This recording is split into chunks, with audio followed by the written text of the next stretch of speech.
पांडव और कौरवों के बीच घटित महाभारत युद्ध प्राचीन भारत के सबसे विनाशकारी युद्ध था। युद्ध के दौरान ऐसा कोई राजा नहीं बचा था जो इस युद्ध का हिस्सा न बना हो। हरियाणा के कुरुक्षेत्र में लड़े गए इस विशाल युद्ध में कई सैनिक वीर गति को प्राप्त हुए थे। कहा जाता है इतना खून बहा था कि वहाँ की मिट्टी अब तक लाल है।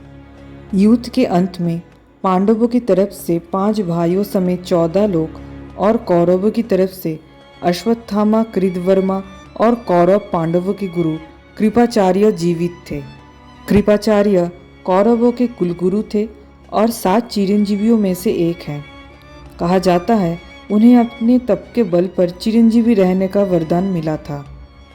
महर्षि गौतम जो सप्त ऋषियों में से एक था, जिनका पुत्र का नाम शरद्वान था और जिनका धनुर्विद्या से काफ़ी लगाव था, वो धनुर्विद्या में इतना ज़्यादा निपुण थे कि देवराज इंद्र भयभीत होके उनके साधना तोड़ने के लिए एक देवकन्या को शरद्वान के पास भेज दिया। शरद्वान उस देवकन्या के सौंदर्य के प्रभाव से काम पीड़ित हुए, जिसके बाद कृप नामक एक बालक उत्पन्न हुआ और कृपी नामक एक कन्या उत्पन्न हुई थी। ये 2 भाई बहन के जन्म के बाद इनके माता पिता ने इन्हें जंगल छोड़ दिया था। बाद में महाराज शांतनु ने इन्हें देखा और इन पर कृपा करके इन 2 भाई बहन को अपने साथ हस्तिनापुर में लाके पाला पोसा। बाद में कृपी की विवाह गुरु द्रोणाचार्य से हुआ था और कृप अपने पिता शार्दवन की तरह ही धनुर्विद्या में पारंगत थे। ऋषि शार्दवन ने अपने ध्यान के साधना के दम पर यह देख लिया था और गुप्त रूप में आके अपने पुत्र कृप को सभी विद्याएं सिखाने लगे जो वो जानते थे। कौरव और पांडवों को शिक्षा देने के लिए उनके पितामह भीष्म ने कृप को नियुक्त किया था। बाद में वो कृपाचार्य के नाम से प्रसिद्ध हुए थे। महाभारत युद्ध में कृपाचार्य कौरवों के पक्ष में लड़े थे, लेकिन उनका स्नेह हमेशा पांडवों के साथ था।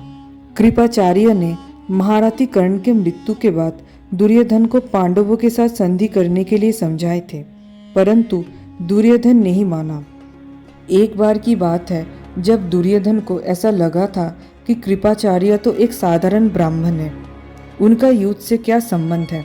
अपने मन में आए इस विचार को जब दुर्योधन ने पितामह भीष्म से साझा किया था, तब भीष्म ने उन्हें बताया था कि सप्तऋषि गौतम के पोते और ऋषि शरद्वान के पुत्र कृपाचार्य अपने पिता शरद्वान की तरह ही युद्ध विद्याओं में पारंगत है।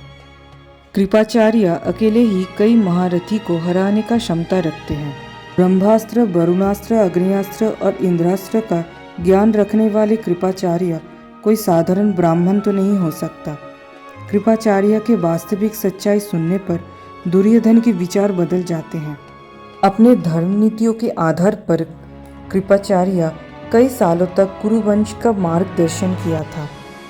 महाभारत युद्ध प्रारंभ होने से पहले जब युधिष्ठिर अपने गुरुजनों से आशीर्वाद मांगने के लिए गए थे, तब कृपाचार्य धर्म और न्याय के प्रति रुचि दिखाते हुए कहा था कि मैं तुम्हारे कल्याण के लिए सदा कामना करता हूँ। उन्हें पता था कि पांडव न्याय की पथ अनुसरण किया है। उन्होंने युधिष्ठिर को आशीर्वाद देते हुए कहा था कि यदि वो कौरवों के दिए हुए नमक नहीं खाए होते तो अवश्य कौरवों के विरुद्ध लड़ते, लेकिन अब ये करना धर्म मर्यादा के प्रतिकूल है। महाभारत युद्ध में कृपाचार्य ने 1 लाख से ज़्यादा पांडव सेना को मार दिया था। द्रोणाचार्य के मृत्यु के बाद उनके पुत्र अश्वत्थामा पांडवों से बदला लेने के लिए उनके शिविर में आक्रमण कर दिया था। शिविर से जितने भी सैनिक भाग रहे थे, उन सभी को कृपाचार्य ने अपने अस्त्र से मार दिए थे। युद्ध समाप्त होने के पश्चात कृपाचार्य हस्तिनापुर वापस लौट आए थे। बाद में युधिष्ठिर कृपाचार्य को पुनः कुलगुरु नियुक्त किया था। भागवत के अनुसार महारथी कृपाचार्य की गणना सप्तऋषियों में की जाती है। कृपाचार्य अभिमन्यु के पुत्र परीक्षित के गुरु थे। परीक्षित को उन्होंने अस्त्र विद्या सिखाई थी। अपने कर्तव्य निष्ठा से उन्होंने हस्तिनापुर साम्राज्य की सेवा की। जब तक परीक्षित सिंहासन को संभालने में तैयार नहीं हो जाते और दोबारा हस्तिनापुर को पहले जैसा बनाने के लिए और परीक्षित को एक महान राजा बनाने में उन्होंने कोई कसर नहीं छोड़ी थी। अपने कर्तव्य पूरा होने पर कृपाचार्य साम्राज्य छोड़ के हिमालय में साधना करने के लिए चले गए थे। आज भी सूक्ष्म रूप में वो तपस्या में लीन है। कहा जाता है कलयुग के अंत में जब भगवान विष्णु के कल्कि अवतार आएंगे तब बाकी चिरंजीवियों के साथ कृपाचार्य धरती पर धर्म की स्थापना करेंगे। आज के वीडियो में बस इतना ही। धन्यवाद।